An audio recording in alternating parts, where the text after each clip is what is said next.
여러분, 상속세 폭탄, 여러분도 대상입니다. 무슨 얘기냐고요? 상속세 이러면 부자들의 이야기로 그냥 넘어갔는데요. 현실은요, 어느 누구도 이 현실을 피해갈 수가 없다는 이야기예요. 물론 다는 아니지만 집값이 폭등을 해서 집값이 11억이 넘는다 이러면요, 상속세 대상이 될 수밖에 없습니다. 상속세. 여러분, 이걸 한번 보세요. 수도권 아파트 상속세 대상 가구가 서울, 경기, 인천에서요 72만 1693가구입니다. 엄청나게 많죠. 엄청나게 많습니다.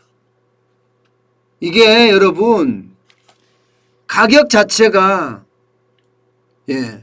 10억을 넘는다 이러면 그때부터는 상속세를 생각할 수밖에 없고요.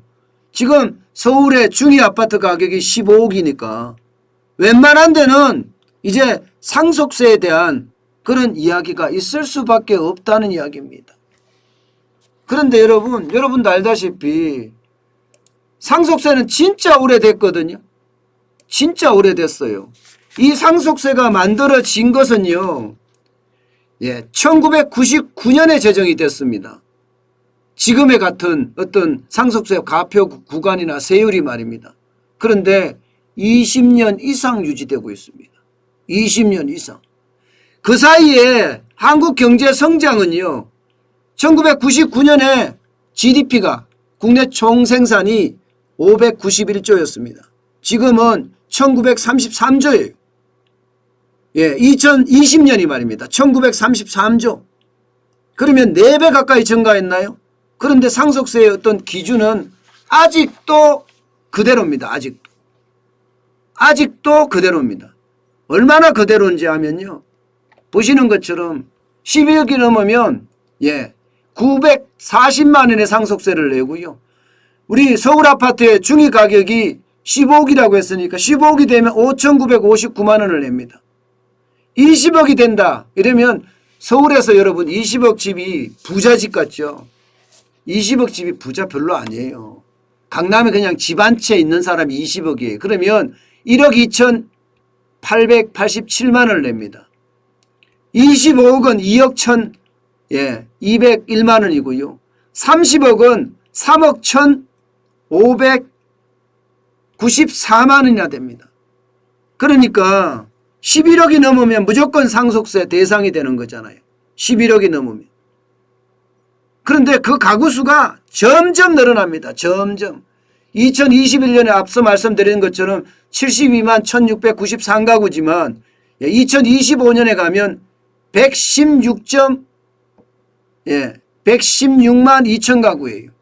전체 가구 중에 17.9%입니다. 17.9%. 이게 수도권으로 좁히잖아요. 수도권으로 좁히면 그 퍼센트는 훨씬 늘어납니다. 거의 23%까지 올라갑니다. 23%까지. 그러면 여러분, 수도권에는 2021년 올해만 하더라도 39.9%거든요. 상속세 대상이 39.9%. 그러면 10명 중에 4명은 상속세를 낸다는 거예요. 10명 중에 4명은요. 이제는 10명 중에 5명까지 될 수 있다는 거죠. 늘어나면 2030년이 되면 훨씬 더 늘어나고 수도권으로 가면 이건 전국이에요. 전국이 이만큼 늘어난다는 거예요. 2035년에 2040년 가면 여러분 지금대로 갈 경우에는요, 과세 가구가 618만 6천 가구. 우리가 일반적으로 가구 이야기할 때 한 2200만 가구 정도 되죠. 그러면 거의 25%가 낸다는 건가요? 엄청납니다. 엄청납니다. 그러면 과세 비중도 점점 이건 지금 아파트에 대한 거니까 전체 가구 수하고 좀 다르긴 하죠. 60.1%가 낸다는 이야기가 됩니다. 결국 말입니다, 여러분. 결국 상속세는 여러분의 현실이 된다는 거예요. 상속세가 이렇게 많이 내니까 여러분 상속세 걷는 거 보세요. 걷어지는 거 보세요. 엄청나죠. 상속세가 2019년만 하더라도 2조 7,709억 원이었습니다만은 2020년에는요. 작년이죠. 4조 2,294억 원까지 늘어났습니다. 굉장히 많은 사람들이 상속세를 냈다는 거예요. 상속세를. 그러니 이게 대상이 많아지니까 세금도 많아져서 국민들이 상속세 좀 개편해라. 유산 취득세로 바꿔라. 이렇게까지 이야기하면서 정부도 검토하는 듯 했습니다. 정부도 검토하는 듯 하더니 순식간에 또 쏙 들어갔어요. 쏙 들어갔어요. 실제 검토하는 듯 하더니 조정 어렵다. 안 한다. 결국은 상속세 개편 없던 일로 돼버렸습니다. 뭐 조금 낮춰준 거는 있어요. 조금 낮춰준 건 연부 연납 같은 경우는 5년에서 10년으로 바꿔주고 그랬지만 영농상속에는 15억을 20억 원으로 바꿔줬습니다. 공제 한도를. 그러나 나머지는 바꿔준 게 없어요. 세율이 10%에서 50%인데 조정 어렵다. 결국은 유산 취득세로 가려고 했는데 이것도 어렵다. 공제 한대도 500억의 어떤 한도였는데 이것도 어렵다. 사후 7년간 업무였는데 이것도 어렵다. 매출 기준도 3천억 미만에서 4천억 미만으로 바꾸는 게 다예요. 사실 여러분 대한민국의 상속세 개인도 그렇지만 기업은 진짜 엄청납니다. 전 세계 1등입니다. 전 세계 1등. 일본보다 많아요. 일본보다. OECD 평균이 27.1%인데 대한민국은 60%입니다. 일본은 55%고요. 프랑스는 45%, 영국도 40%예요. 미국도 40%, 독일도 30%. 그런데 유독 대한민국만 지금 최고로 많습니다.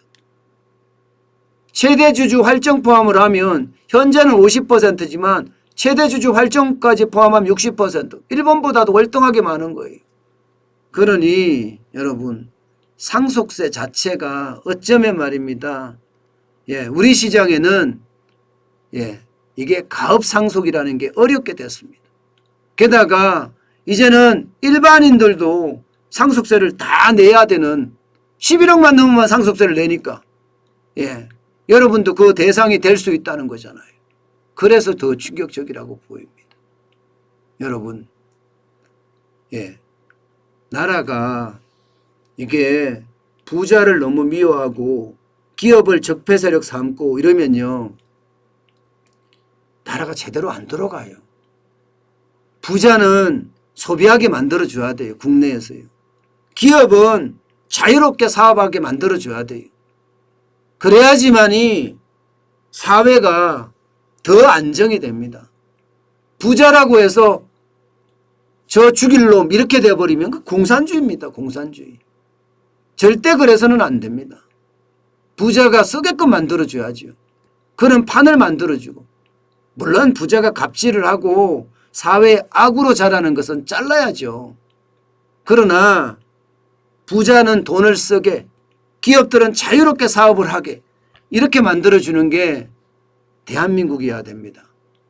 그래야지만이 대한민국은 이 작은 나라가 말입니다. 전 세계에서 굴하지 않고 꿋꿋하게 선진국으로 크게 발돋움할 겁니다. 저는 그런 게 필요하다고 생각을 합니다.